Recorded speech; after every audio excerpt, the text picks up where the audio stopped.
is 12 o'clock. Good afternoon, everyone. Welcome to Let's Chat. My name is Ron Bentch. I am Project Director for Missourians for Responsible Transportation. Joining me is Jackson Hoteling, our Community Engagement Specialist, who also works with Missourians for Responsible Transportation. Today, I'll just give it a little bit of an overview about Missourians for Responsible Transportation.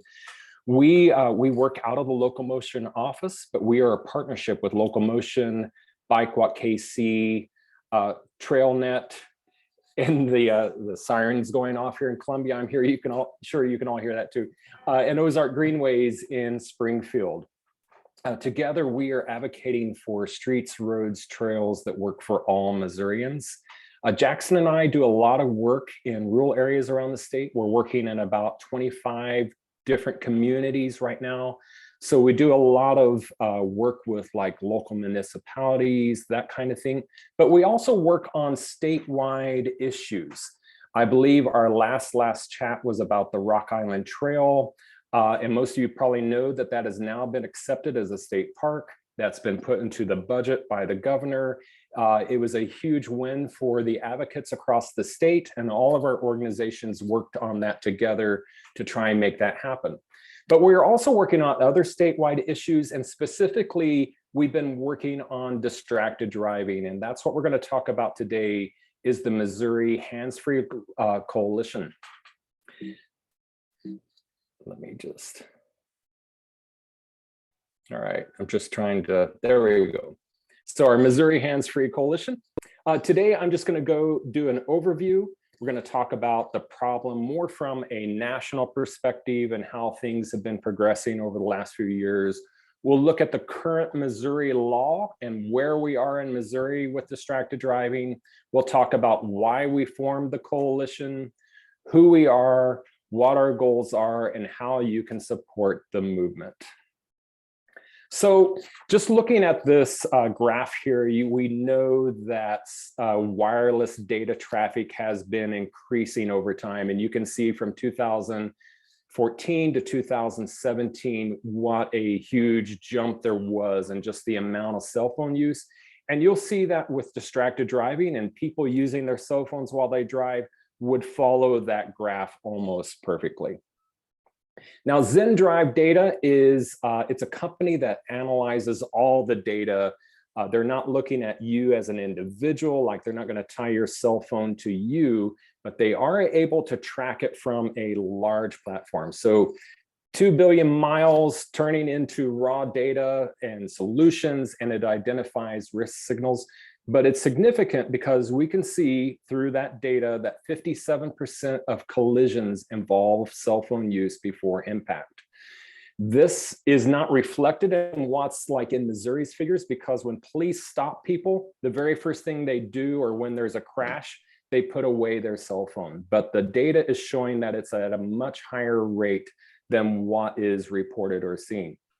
We know this. We had a hearing last year, and the Highway Patrol was asked this question at a hearing on distracted driving last year. And they said, we know that it's about 10 times worse than what is reported right now. And they see it as a huge problem. Here's another thing from ZenDrive. Phone addicts spend 28% of their driving time actively ignoring the road, which is really scary. And we know that there are a lot of phone addicts out there. One thing I forgot to mention, I got to give Angie Nelson with AAA credit for some of these slides. I took them from her presentation. So I just want to give her credit for having put some of this information together. But I think we all know phone addicts who are just addicted to that. So that's 25%, over 25% of their time, they are not engaged in what they're doing, like actively not looking at the road. And we'll go over that a little bit more later. We will also see, I just need to move my screen here a little bit, that 16.8% of all crashes involve cell phone use 5 seconds before the crash. That's another high figure that we have, and we have the data that supports that. And you'll see the 10 to 30 seconds, you'll see the 30 to 60 seconds. And so every 1 in every 5 crashes can directly be attributed to cell phone related distractions. And this should be something that we're all paying attention to.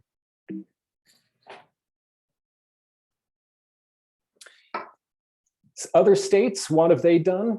They have passed hands-free laws. Georgia passed one in 2018 in July. And you'll see that in July of 2018, when they passed the law, a company called TrueMotion, similar to ZenDrive, that they saw a dramatic reduction in the number of people driving with their cell phones when the law begins. So we have the data for that. We've also known, we've shown this through other graphs and stuff, that in 2019, from 2014 to 2019, there was a 57% increase in cell phone driving interactions. And here's just a few photos from that. But I'm sure this is something everyone has seen, but we are showing the data to show this, that this is becoming a problem that is growing more and more.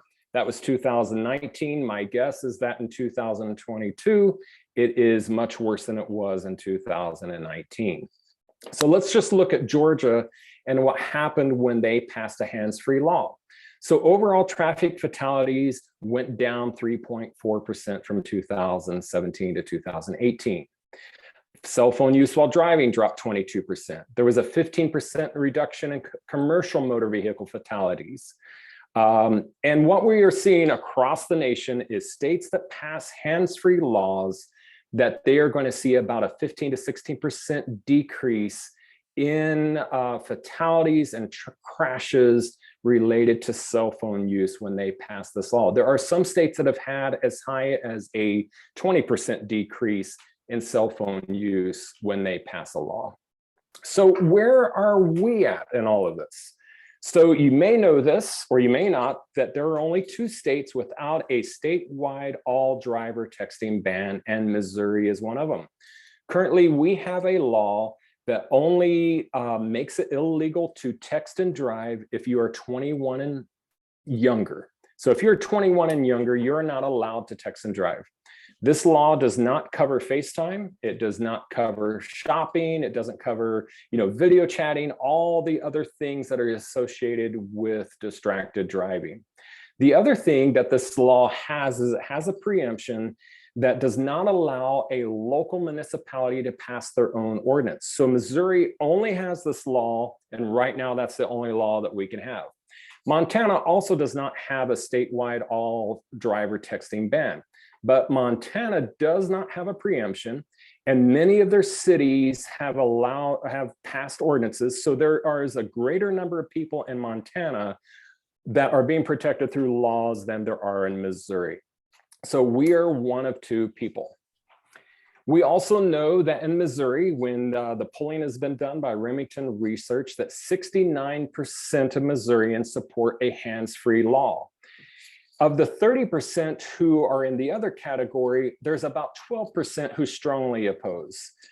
It's sometimes my belief that those 12% are mostly at the Capitol in Jefferson City. And then there's a part that is a percentage that is kind of undecided. So that's not like 30% strongly opposed, but we do have 69% of Missourians who say we need to do something.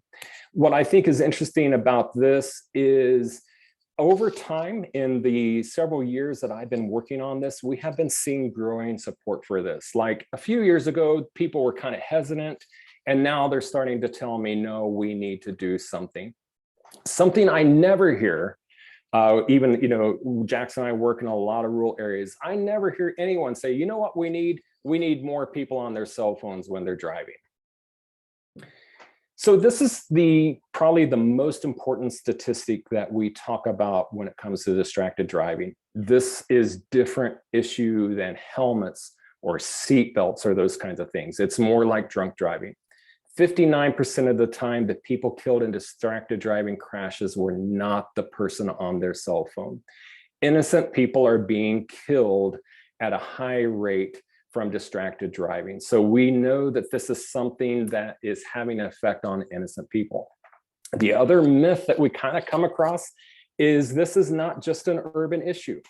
It happens in every corner of our state. You'll see the graph there of all the crashes over, I think this is from 2015. This is MoDOT stuff. But this is something I hear quite often from people in rural areas is they believe it's like a Kansas City problem or a St. Louis problem, but it is happening in every community around the state. So we're going to talk just a little bit about why we formed the coalition.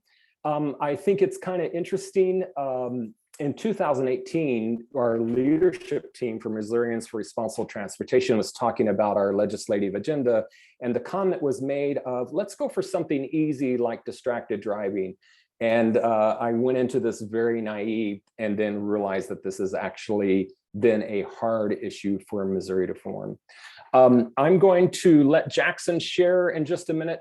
But this morning, Jackson and Gabby went out on a little mission with a camera, and I'm going to turn it over to Jackson to share about his experience today. All right, thank you, Ron. So something that we understand is that this is an issue, but it's not necessarily something that we relate to. Unless you are really able to just kind of go out there and see it for yourself, or if you've had somebody that unfortunately has gone through this experience themselves. So what we did, Gabby and I, we went to the closest intersection to our office between 8 and 9 p.m. We didn't stay out any longer. We didn't start taking photos till maybe 15 minutes in. And we were kind of blown away in a scary way that is really unsettling for me, to recognize that probably over the course of that time period, the people passing by, it could have been somewhere between a fifth or a fourth of the people were using their cell phones in some way, unsubstantiated by actual clicking and data, but this is something that is a guess of what we saw. So we went out to an intersection near our office. On the northwest corner, there's an apartment building. On the northeast corner, there's a dental office. The southeast corner, there's an elementary school with a crossing guard. And the southwest corner is a public library, which also has a bus stop out front. So yeah, it's the closest intersection to our office, but there's 5 lanes of traffic. So 5 different lanes of opportunities of people going by, using their cell phones while they're driving. And we found out that they were. So Ron, do you mind going to the next slide, please? So when we think about the why that we're caring about this, why it's an issue, this is the why. We saw this morning. I took these photos a few hours ago. Somebody was getting on a bus stop. We talked to the crossing guard. She was helping kids get across to school. There were several people on bikes that were riding on the sidewalk because of how dangerous it was. And maybe some of that was related to the people texting and driving. Also have a photo of Gabby picking up coffee. There's a little coffee shop in the library. So there's lots of different reasons that people are coming through, as well as paratransit coming by. So the crossing guard here, I want to just give a quick little account of something that she told me.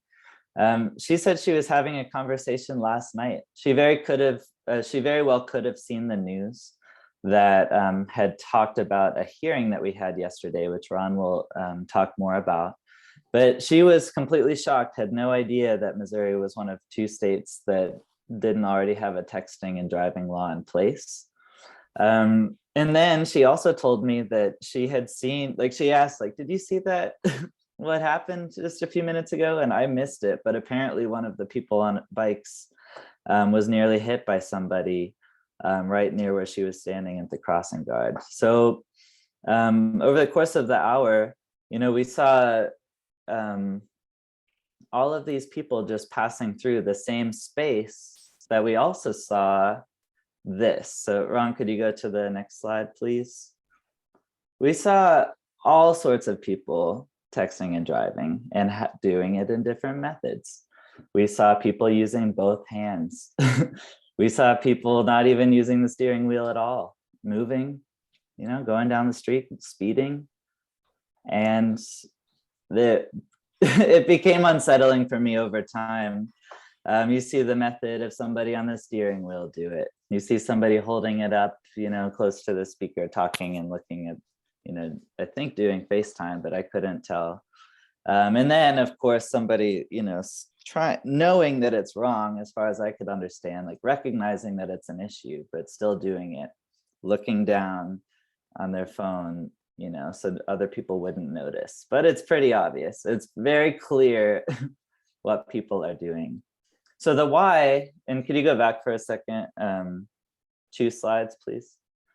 So the why here, or one more up, please. Okay, so the why here is important too. I'm sure a lot of you have some personal incident where you might have come across this. For example, yesterday I was biking and somebody came into my center lane and they were texting. It could have been me. It could have been one of you. So could you skip 2 slides ahead, Ron? All right, so this is just a little collage of some of the people that we saw. We're trying, it's small, photos small enough so you don't see their faces, but just some of the photos that I was able to get of people holding their cell phones. There's 23 photos in this collage. That's not everyone that I took a photo of over the course of that 45 minutes that I was taking photos, but however many per minute coming through, that's what we see. That's what we saw this morning, at a crosswalk for a school. And could you go to the next one, please, Ron? So this is just one I want to just give like an example, and then we'll move on.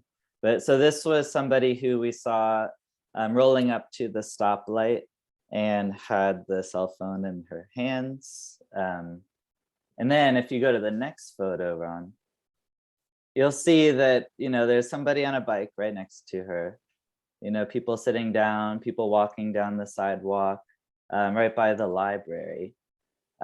If you could click through the next photos pretty fast, you'll see the person on the bike goes and starts up before she even noticed that the light turned green. And that's something that you'll see is pretty common in many cases here. So whether driving or not, like even if you're at a stoplight, like, a split second could have a big change. Maybe the person after you would have assumed you were going. That's how you get in a, in a crash. So this is what we saw. This is what we saw over the course of an hour this morning, right outside our office. All right.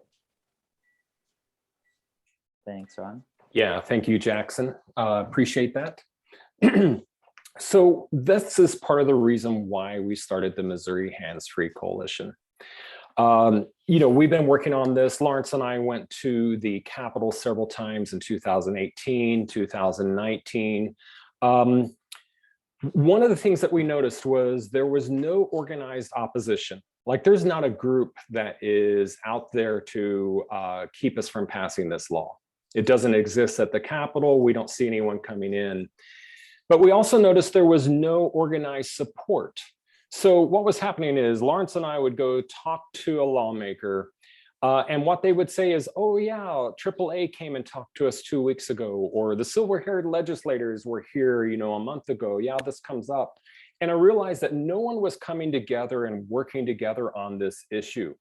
The only opposition that we received to this is at the Capitol, and we felt like it was time to come together and see what we could do. So in 2020, we decided to start a coalition, see if we couldn't get some collaboration, because that's one of the things we are really focused on at MRT is we try and collaborate with other organizations because we believe that people working together across Missouri can get things done. So my first call was to Mayor Carrie Turgeon of Jefferson City. She is a huge advocate for distracted driving, the buckle up, phone down challenge.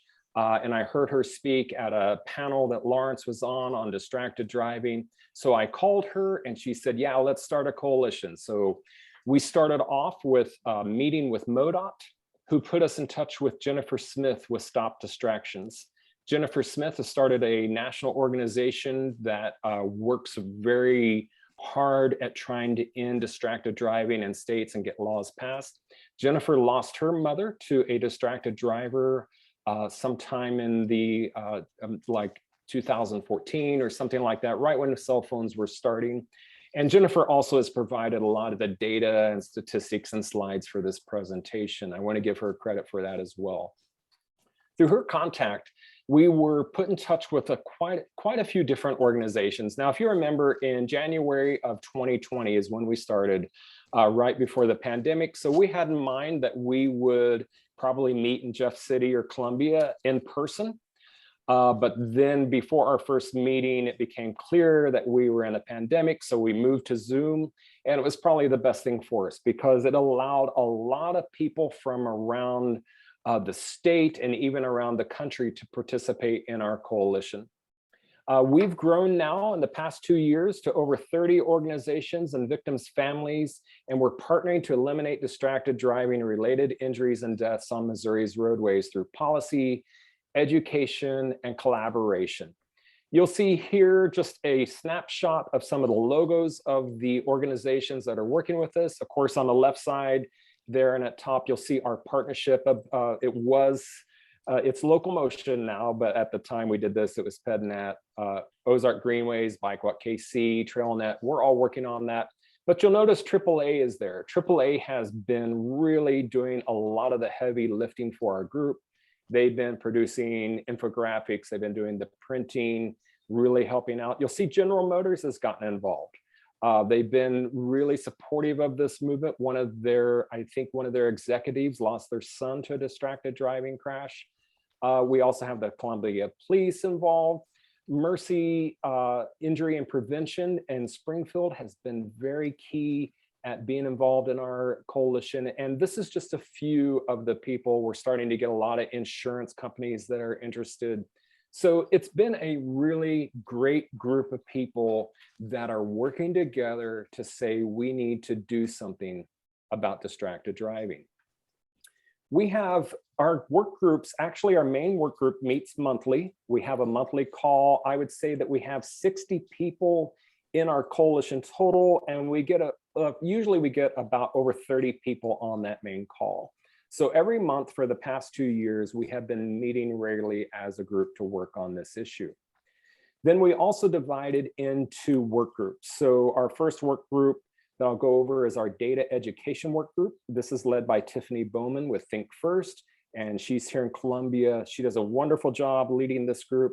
And what this group does is it researches the data, the statistics, and we produce things like this infographic that is there. So we hand these out to lawmakers at the Capitol.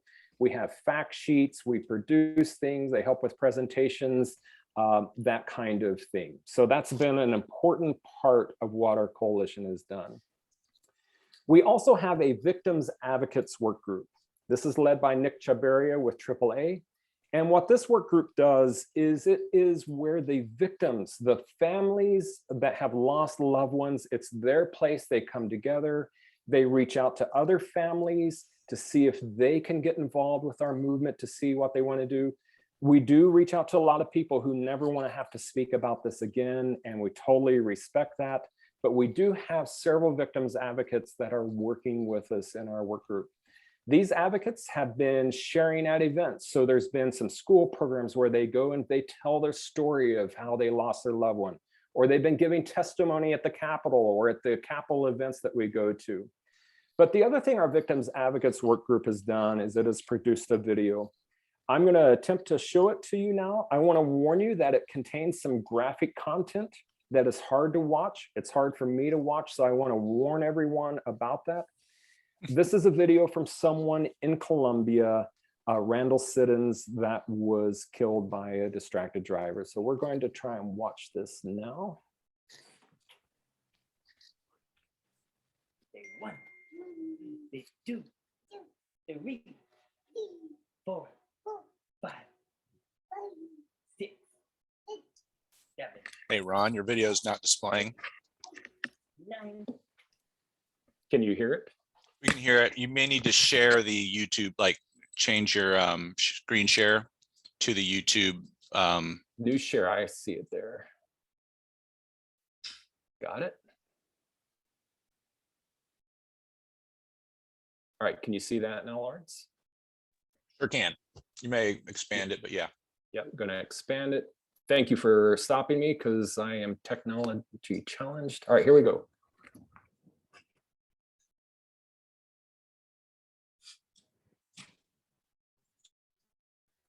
I'm gonna start it over.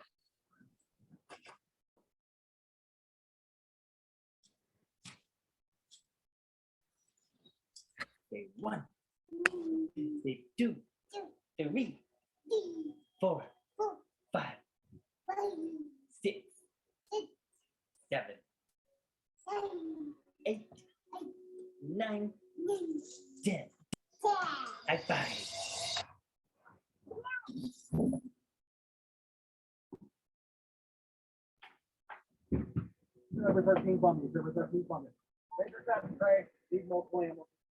Randall was outgoing, energetic, selfless. He was always donating blood, and he donated a kidney when I was almost 20 weeks pregnant with Aspen. Aspen and him were best buddies. She was always wanting to be right there wherever, whatever he was doing, she was going to be there, and he was really good at including her. I miss most just being able to talk to him and just walking in and him smiling and, you know, his infectious laughter and just being able to share. That's what it's. Seeing this unfold in front of you is different than what we normally see in our line of work. This one went from where I thought I was going to be the one that was strapped to seeing someone else go flying in the air.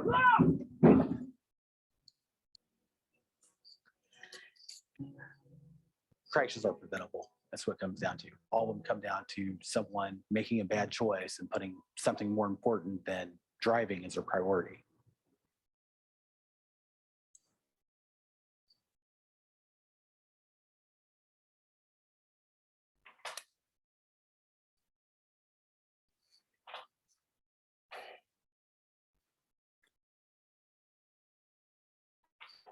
Okay. Can you all see my screen again? Yep. All right. That is the shorter version. There are some longer versions on YouTube that you're welcome to watch. That video is hard for me to watch, and it makes me tear up every time. I've gotten to know Adrian well, and hearing their story, hearing Sergeant Perkins' story, knowing that happened just to one of our own here in Columbia, has been, you know, it changes our behavior when we see that, and it brings it home to us. So that's part of what our Victims Advocate Work Group has been doing. That video was produced by Becky Spain with Mercy Injury and Prevention, and it has been a very powerful tool in working on this issue. We also have a Capitol Lobby Work Group. This is led by Kevin Honpetruso from TrailNet. So this group organizes the legislative outreach and what's going on at the Capitol. So we have lobbyists that are working on this issue. We meet monthly. We track the bills, so we know how many bills and which ones are out there. We track what's going on at hearings so that we can give testimonies.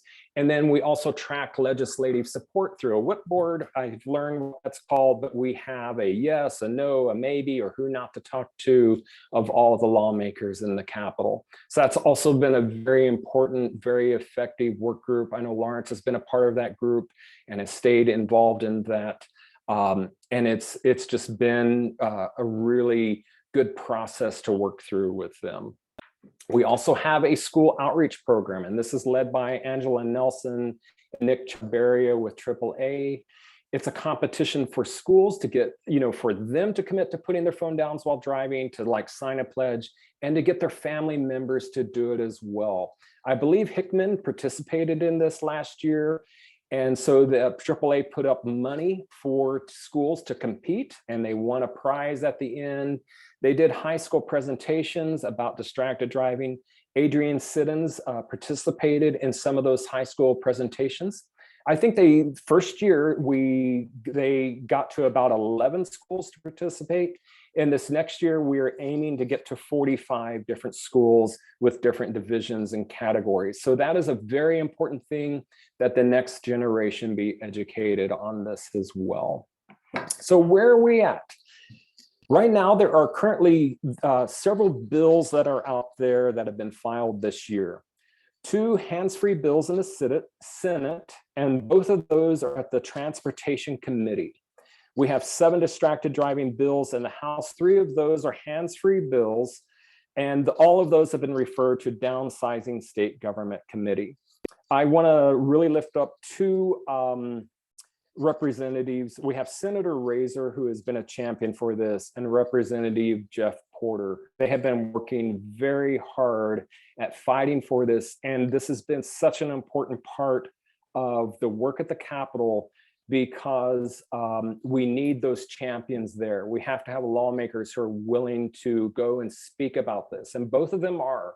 They're trying to get their bills heard in committees and working on this. We had a hearing yesterday. This was really exciting. It was Senator Razor's bill, which is a hands-free bill. The picture that you see there, the photograph, is everyone that showed up from our coalition to give testimony at that hearing. You see that we have the Highway Patrol there.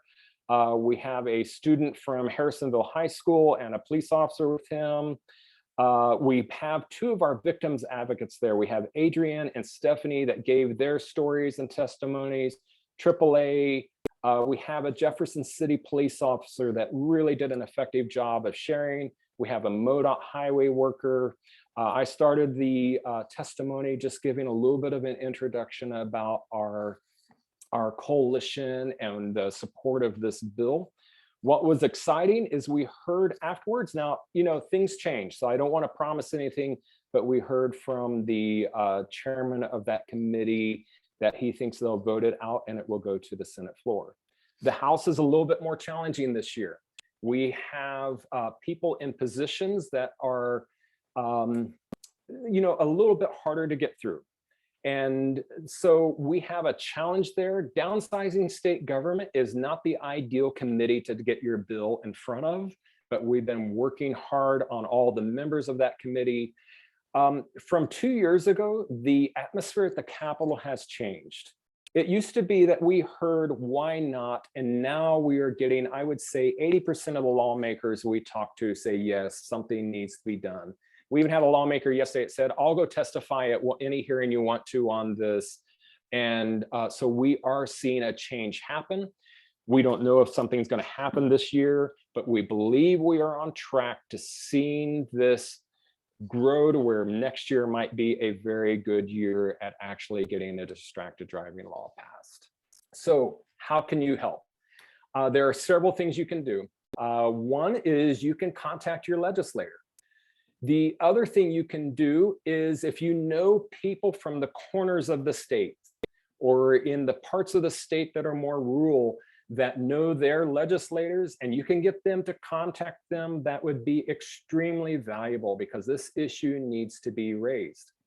The other thing you can do is join our Missouri Hands-Free Coalition. We have monthly calls. If you want to join our coalition, sit in on those calls or join a work group, you are more than welcome to do that. You can follow the Missouri Hands-Free Facebook page. You can get updates there.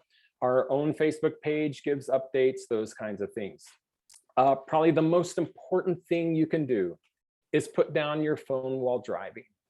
There's a setting, I took a little screenshot of mine today, there is a setting, this is for an iPhone, you can have it sense when you're driving and it will turn off all notifications. It can even say, it can send out an automatic message, hey, I'm driving, I'll get to your text when I get back. I cannot tell you how important this is. When I started this coalition, I knew I had to make sure that I did not text and drive. For one, I can't listen to the stories in the Victims Advocate work group. I mean, every time I visit that work group and am there, you tear up over the stories and what's happened. But if my phone isn't off, even if I don't look at it, it is still distracting. If I hear the text while I'm driving, my mind starts to think about who's texting me. Even if my eyes are on the road, it distracts me enough to where I'm disengaged in what I'm doing. This is why for me, it's very important to have that setting on, because it does not allow me to be distracted. And I need all my focus on the road, because it's a huge responsibility to have this 2,500-pound machine that can kill other people. Our actions do matter. So that's one of the plugs I want to make. We also know that there is there's a hangover effect when it comes to cell phone use. Cell phones are designed to captivate us. They're designed to distract us. And we know that there's a hangover effect. So if you're at a stoplight and you text and then you stop, there's a hangover effect while you're driving down the road. I'm also going to just share with you, I know hands-free is not perfect. A hands-free law says that you actually, it's like a one-touch law. You have to use Bluetooth, and you can answer your phone, you can use GPS. We know that's not perfect. We know it's still distracting, but we do believe that will make it safer for everyone. We also have several days at the Capitol that are coming up. You can join us on April 29th. There's going to be a traction event that's going to have the traction high school kids are going to go, and they're going to have a day at the Capitol where we have them there. And then on May 6th, AAA is doing a distracted driving event where we're all going to be at the Capitol. We will have, like a program. We'll have different lawmakers speak, and then we will also go around and talk to the different legislators as well.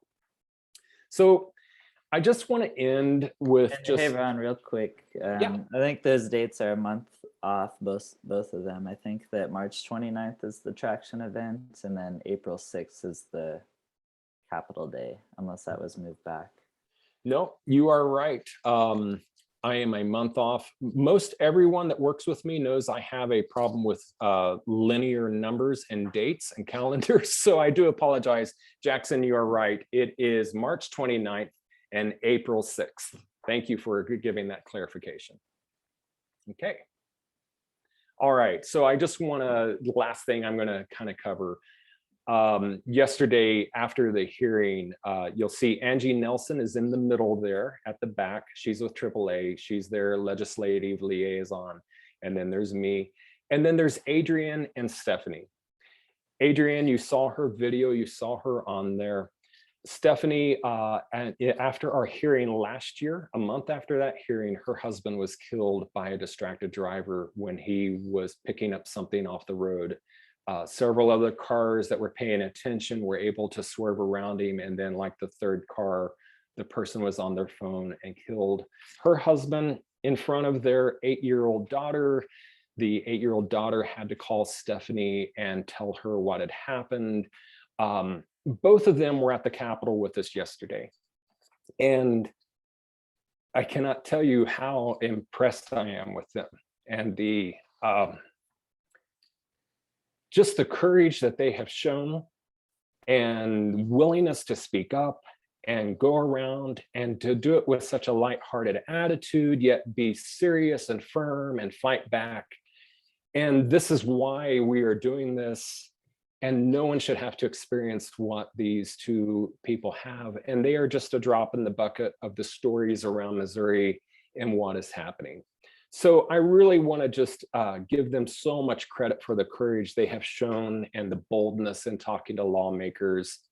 And what a privilege it was to go around with them yesterday.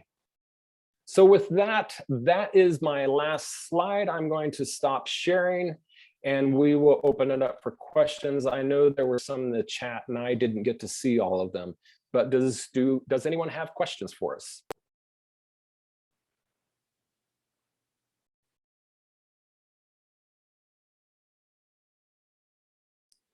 I know Frank had brought something up in the chat. I don't know, Frank, if you would want to elaborate a little more while you're on the call, or I could reiterate what you had said. Well, it's just my recollection. I haven't looked it up, but when the provision was put in that if you were over 21, you could text and drive, that push came as a result of, my recollection is, realtors who said, I'm going to miss on a client if I can't just answer a text right away, and that's money and jobs and the economy and so forth and so on. And that was apparently persuasive.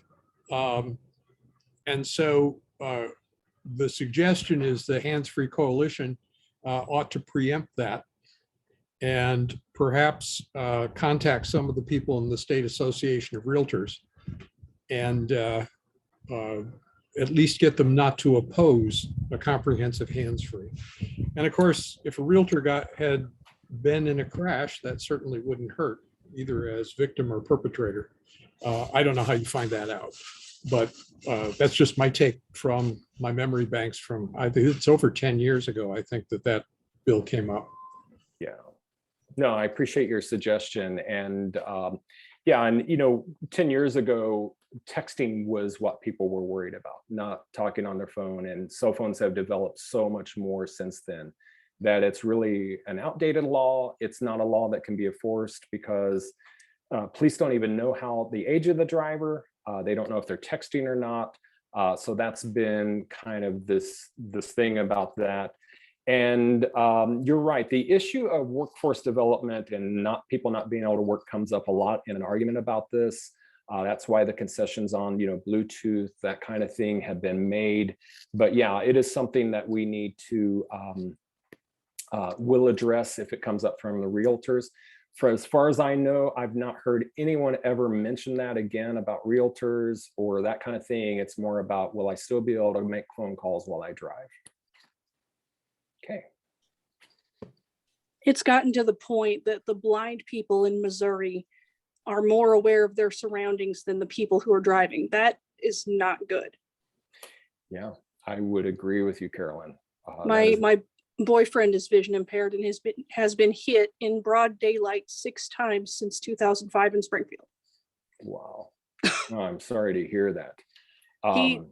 He's okay. He didn't have any lasting injuries, but we've got to do something. I don't know who the rep is, but there was somebody that was avidly opposed to anything. He may be gone now. I hope so, but we got to do something. It's getting more and more dangerous.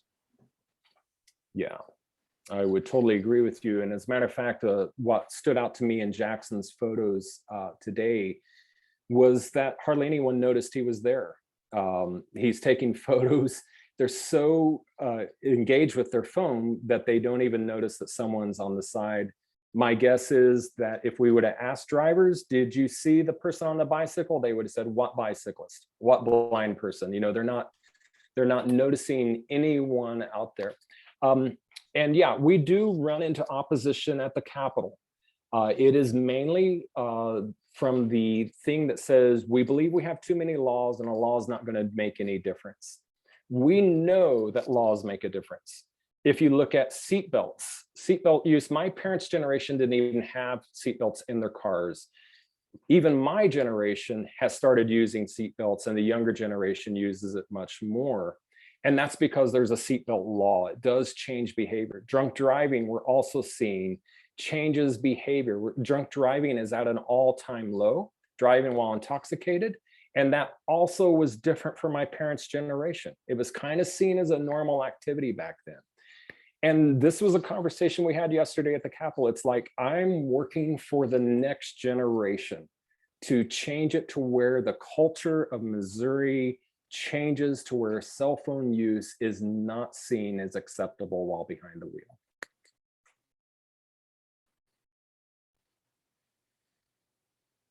Thank you for your comments, Caroline. I really appreciate it. All right, anyone else?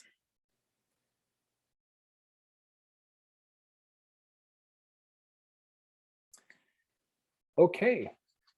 If not, we will end it.